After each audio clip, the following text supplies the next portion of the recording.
It is a Cleveland institution. It is begging for change. It is the West Side Market. It sure is. And now there's new leadership in City Hall, and Mayor Bibb's administration sat down with vendors to hear about their concerns and hopes to bring solutions moving forward. But vendors still a little hesitant.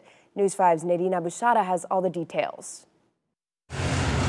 West Side Market has been a Cleveland gem since 1912. You like the big brown bag? Sadly, over time, the issues have piled up. I think the city has not given us the best shot.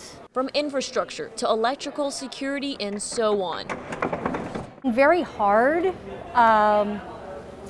It's been sort of discouraging. Diane has worked at the market for more than 40 years, dealing with multiple administrations. But I'd hate to say that I've been through it before. But Bibb's has given her some hope. They really seem to get somebody that's qualified this time. And that makes me hopeful. She's not alone in that. Communication, right out of the gate. Don Whitaker is the president of the West Side Market Vendors Association. He's been in the building since his teenage years. It was nice. It was nice to sit down with the mayor. You know, we haven't done that since I was a little younger, and it was Mayor White. Mayor Justin Bibb held a meeting with the vendors Thursday night to simply hear their concerns. Really, we're trying to get a good sense of what needs to happen first at the market to improve the quality for all of the vendors. The next thing they've done is put Jessica solely in charge of the market. So if people visit and see me here, I want them to talk to me. I want to shop with them. Once everyone has been heard, plans will be made, one of which could include a management change. Best practices around the country are that most public markets are managed by an independent, designated entity specifically for that market, along with funds allocated to fixing up the building.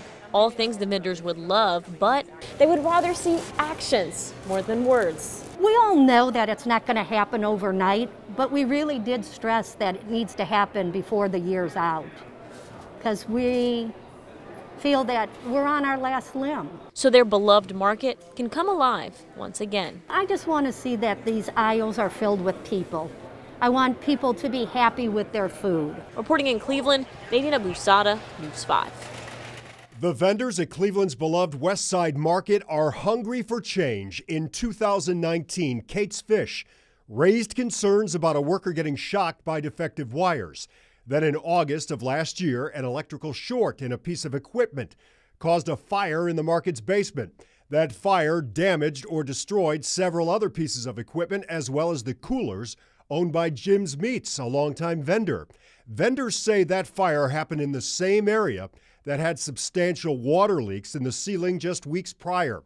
Despite all the problems, the #1 priority on the vendors' list is for the city to give up ownership of the market. Don Whitaker from DW Whitaker Meats told us back in November he'd like the Cleveland Metro Parks to take over.